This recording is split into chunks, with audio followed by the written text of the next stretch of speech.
welcome back to Mas Dosen Channel ya. Oke, pada video kali ini kita akan membahas tentang 7 tools atau bisa juga tools yang berbentuk web atau software favorit saya di Chromebook. Jadi ini 7 tools yang biasa saya gunakan untuk daily driver saya di Chromebook untuk menunjang tugas keseharian saya di Chromebook, yang saya rasa ini merupakan web dan juga software yang bisa membantu saya dalam mengerjakan tugas keseharian saya. Oke, apa saja 7 software tersebut atau web tersebut? Jadi ini bukan hanya software, jadi dari ke-7 tools ini ada yang berbentuk web, ada juga yang berbentuk software. Oke, mari kita mulai.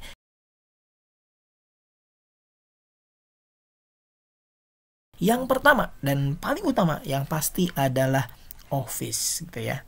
Office. Nah, karena Office itu di Chromebook ya tidak bisa diinstal Office sebagaimana hanya di Windows, maka yang saya gunakan adalah office.com. Jadi Office yang berbasis online, tetapi itu sudah bisa memenuhi kebutuhan saya ya. Saya bisa mengolah dokumen Word ya, kemudian Excel, kemudian PowerPoint, OneNote, dan lain sebagainya. Jadi aplikasi wajib atau web wajib pertama yang biasa saya gunakan dalam keseharian saya yaitu adalah Microsoft Office Online.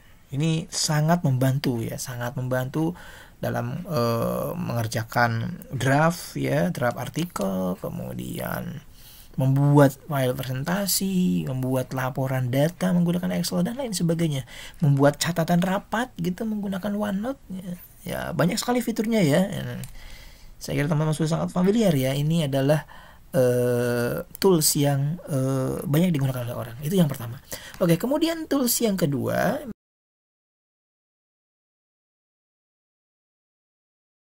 masih yang berupa web, yaitu yang biasa saya gunakan adalah Canva ya. Nah, ini canva.com. Nah, ini biasa saya gunakan pertama mungkin untuk membuat flyer atau juga poster gitu, mendesain. Jadi desain grafik itu biasanya ketika saya menggunakan Chromebook, saya menggunakan Canva ini. Canva ini dia free ya, gratis ya. Gratis. Fitur gratis aja sudah cukup mumpuni, sudah cukup ya, bisa memenuhi kebutuhan saya untuk dalam mendesain poster dan lain sebagainya, bahkan mendesain modul buku juga bisa. Sebenarnya Canva ini ada yang fitur pro-nya juga. Kalau teman-teman ini berlangganan, untuk pro-nya mungkin dia ada fitur-fitur tambahan gitu ya. Nanti ada gambar yang berbayar, ada video-video yang berbayar, ada fitur tambahan seperti menghilangkan background dan lain sebagainya. Tetapi untuk free-nya saja, fitur free-nya itu sudah sangat mumpuni ya. Itu yang kedua. Untuk yang ketiga,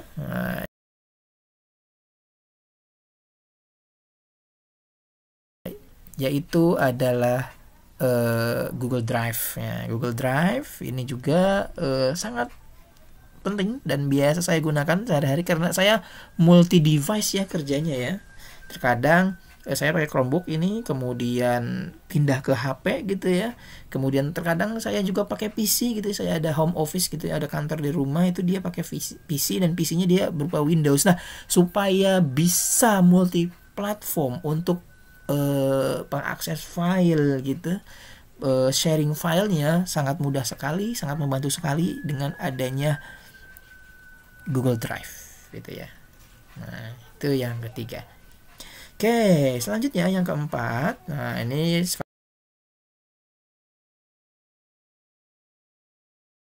sekarang kita masuk ke software. Yang keempat adalah software yang daily atau harian saya gunakan, yaitu adalah Zoom Meeting gitu ya. Zoom Meeting karena saat ini masih dalam pandemi ya, walaupun sekarang mungkin sudah tidak seketat sebelumnya. Nah, setahun ke belakang itu hampir tiap hari saya menggunakan Zoom gitu ya. Zoom Meeting untuk meeting, ngajar online, mengikuti workshop, seminar online, meeting online, rapat dan lain sebagainya biasanya pakai Zoom Meeting ya. Walaupun terkadang ada beberapa juga yang menggunakan Google Meet yang dari Google itu ya, tetapi sebagian besar menggunakan Zoom Meeting gitu ya. Ini software yang sangat berguna yang bisa kita gunakan juga di Chromebook, dan ini sebenarnya multi device ya, di Android bisa, di Chromebook bisa, di Windows bisa, Mac OS juga bisa gitu ya. Oke, itu yang keempat. Next, selanjutnya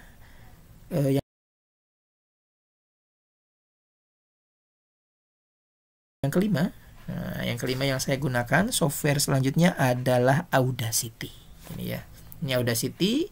Audacity ini saya install di Chromebook saya, tetapi dengan mengaktifkan fitur Linux Mode. Jadi karena Chromebook itu dia selain bisa menginstal aplikasi Android ya, teman-teman bisa lihat ini di bawah ini ada Play Store ya. Jadi di Chromebook teman-teman bisa menginstal aplikasi Android. Selain itu, ketika teman-teman mengaktifkan fitur Linux ya, Linux Mode, itu bisa menginstal aplikasi-aplikasi yang bisa diinstal di Linux. Salah satunya adalah Audacity.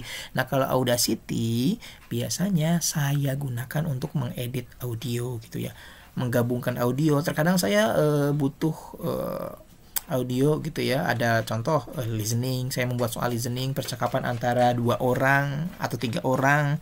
Dan ketika rekaman itu direkamnya satu-satu dan terpisah, dan saya gabungkan menggunakan Audacity. Oke. Nah, untuk tutorial bagaimana cara mengaktifkan Linux Mode, silakan bisa dilihat di video saya sebelumnya.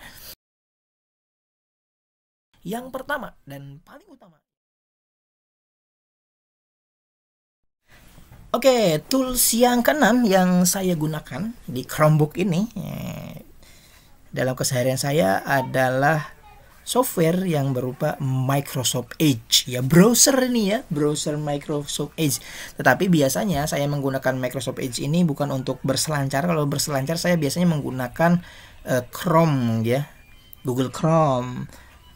Tetapi terkadang saya berselancar juga menggunakan Edge ketika memang butuh menggunakan 2 akun. Contoh di Chrome saya loginnya pakai email A gitu ya, di Edge saya pakai email yang B yang lainnya gitu ya, bisa seperti itu.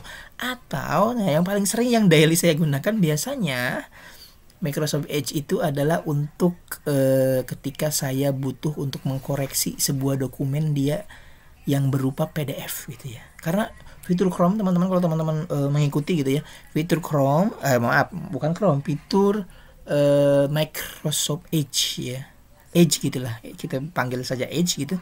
Edge itu dia sekarang sangat banyak ya, dan salah satunya dia bisa mengedit dokumen ya. Yang ini yang saya suka, favoritnya adalah dia bisa mengedit mengedit PDF gitu ya. Nah, ini bisa lihat, ini yang saya buka adalah file PDF ya teman-teman. Di sini kita bisa add text, menambahkan teks di PDF gitu ya. Kita add text seperti ini. Contoh saya, silahkan format disesuaikan gitu ya. Contoh seperti ini. Bisa gitu ya. Bisa menambahkan teks atau highlight. Ini ada fitur highlight gitu, warnanya bisa kita pilih. Contoh highlight saya seperti ini. Nah, kalau di kertas biasanya kita pakai stabilo gitu ya, highlighter gitu ya, bisa. Atau bisa ini ada penghapusnya juga, atau draw ini. Nah, ini fitur favorit saya adalah draw gitu ya, saya menulis ya. Biasanya saya digunakan untuk mengoreksi, selain mengoreksi terkadang untuk mereview artikel mahasiswa, memberi feedback dan komen. Contoh ini saya, ini research methodology,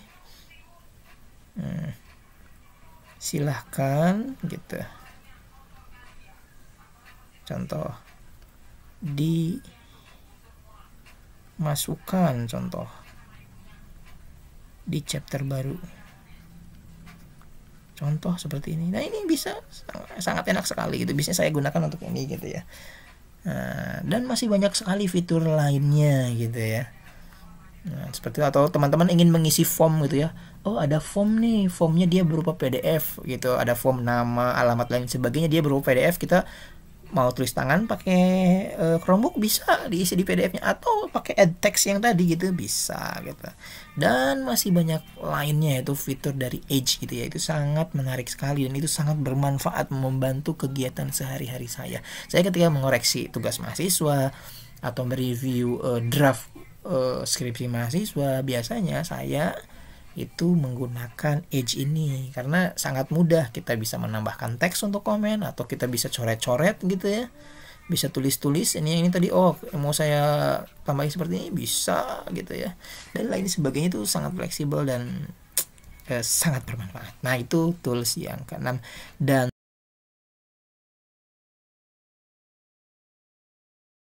tools yang terakhir yang tidak kalah penting adalah fitur dari screen capture.